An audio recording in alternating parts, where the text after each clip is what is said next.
J'invite Pierre Terrier, président de Bourgogne Bâtiment Durable, à la tribune pour clore dignement cette journée. Il y a plein de choses dont on n'a pas parlé. On s'était dit qu'on laisserait aucune problématique sous silence, mais il y a plein de choses dont on n'a pas parlé. On n'a pas parlé d'effets rebonds. On a assez peu entendu le mot d'ergonomie. On a assez peu parlé d'enjeux économiques, de réduction de la dépendance énergétique, au-delà du fait de tuer le gisement. Je vais laisser à Pierre le soin de rassembler et de faire la voiture balai. Merci. Quelques mots, conclure, ou vous livrez quelques réflexions personnelles. Je me garderai bien de conclure une journée pareille. D'abord, une première chose à dire. Vous avez réussi, et nous avons réussi tous collectivement, l'alchimie de la journée d'études réussie. Pourquoi ? Parce que le thème était probablement bien choisi, parce que les intervenants ont été de qualité et que nous avons eu affaire à un public remarquable.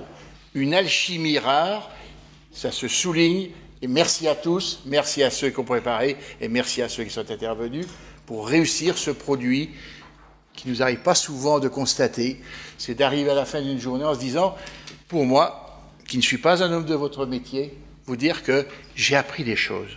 Et quand je participe à des colloques de cette nature, je suis toujours heureux de pouvoir me dire en quittant le soir, je vais m'endormir un peu moins idiot que je me suis levé et j'ai des perspectives de réflexion importantes que j'ai découvertes dans ma journée. C'est ça ce que j'espère pour vous tous, c'est que vous emportez plus de questions que vous n'avez de certitude. Merci quand même à tous. Après, je dirais trois choses. Si je regarde les journées techniques que BBD a fait depuis 3 ans, 2 ans exactement, c'est 2, il est clair que la journée d'aujourd'hui représente une évolution dans les réflexions générales de la construction et surtout de la réhabilitation. Il y a, dans les premières journées, c'était un peu, disons, monofactoriel. Énergie, énergie, énergie, sobriété, efficacité, tagada, tagada. Aujourd'hui, j'aurais presque tendance à dire que vous dites tout sauf ça. Ce qui pose quand même beaucoup de questions. Ce qui montre que l'évolution de la connaissance n'est jamais linéaire. Et je vais y revenir. C'est la première remarque. La deuxième, il y a un point fondamental qui a été abordé à plusieurs reprises, y compris ce matin, par les uns et par les autres. C'est la question des usagers, des occupants, de la diversité de ces occupants, de ces usagers, de ceux qui rentrent dans des bâtiments que vous avez conçus, que vous avez pour partie réalisés, il faut aussi le dire. Et finalement, on bute ce soir à cette question, mais qu'est-ce que l'usager d'aujourd'hui, qu'est-ce qu'il peut faire, comment on a pris en compte ses besoins, et ces besoins seront-ils pérennes? Ah ben mince alors, vous me parlez de temps de retour de 15 ans, mais l'usager enfant, Madame Girard, qui est haut comme ça, on ne sait pas très bien dans 15 ans quels seront les besoins sociétaux qu'on essaiera de regarder autour de lui, parce que bien obligé de se dire que quand on observe des enfants, on projette sur eux un certain modèle social dans lequel on baigne. Il faut quand même qu'on se le dise. Donc on n'est pas neutre. Je me dis alors c'est bien d'abord que ça existe, que ces questions d'usagers viennent, c'est très important. Ça montre, je vais prendre le mot de Perrine de ce matin, ça montre que les sciences dites molles ont une place qu'elles doivent retrouver. Alors j'aime bien le mot les sciences tendres.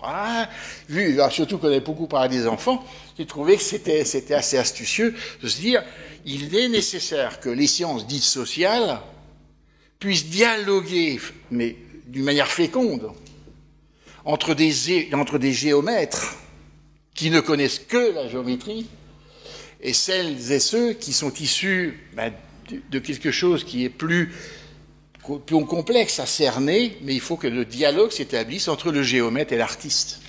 Et c'est un dialogue dont on sait qu'il n'est jamais simple, que toutes les époques l'ont connu, et que toutes les époques ont trouvé des solutions, puis après qu'elles ont remis en cause. Et puis il faut y ajouter, parce que Marcel Chiflot, c'était bien qu'il soit là aujourd'hui, c'est que les réalisateurs qui sont derrière, là, qui peinent avec leur tournevis et puis leur petite pince à couper les fils, c'est que lui, il faut qu'il comprenne aussi comment ça va goupiller, et puis comment il va faire le lien avec l'utilisateur. Et je trouve que là, aujourd'hui, on a changé On a changé de périmètre d'analyse de l'amélioration des bâtiments. Ça, c'est la deuxième réflexion. La troisième, c'est ce qui a été dit tout à l'heure. Ça me semble évident, c'est que, quelle que soit la complexité du sujet, la nécessité d'approcher par la globalité. Je commence par comprendre la globalité du questionnement que j'ai en face de moi avant de décider comment j'agis pour transformer celui-ci. Là, j'aime bien votre réflexion, mais ça aussi, c'est pas simple. C'est pas simple. Globalité, par rapport à tout à l'heure au nom d'usager, et puis, voilà, globalité. Alors, ce matin, vous avez commencé, c'est peut-être le point, vous avez commencé par dire, qu'est-ce qu'un bâtiment intelligent?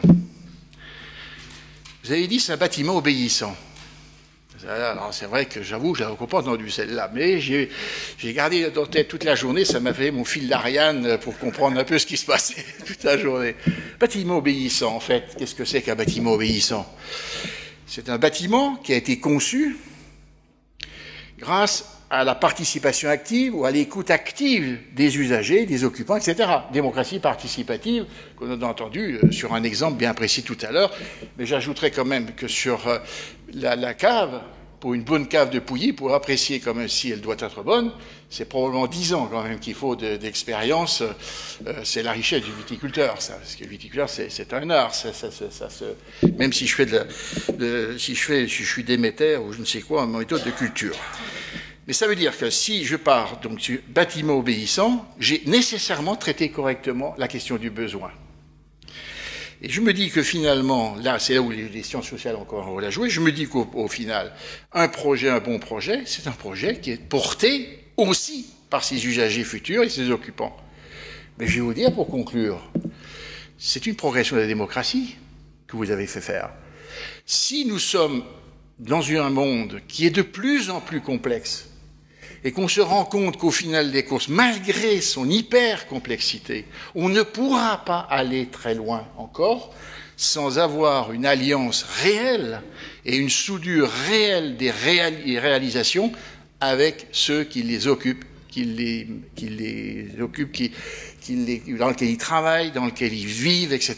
Eh bien, c'est une amélioration du dialogue social, comme l'on dit généralement, et c'est cet espoir-là que j'emporte ce soir, en se disant que pour y parvenir au total, vous allez probablement encore vivre de nombreuses journées d'études, et puis que si on se retrouve dans 2 ans, je ne suis pas sûr qu'on dise encore dans 2 ans tout à fait ce qu'on disait aujourd'hui.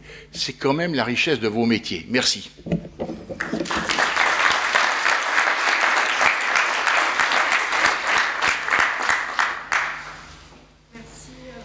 Merci Pierre Terrier pour cette conclusion. Je suis contente. Alors si vous repartez avec plus de questions que de réponses, je dois vous dire que c'était un petit peu le but de la journée. Merci aux participants. Merci.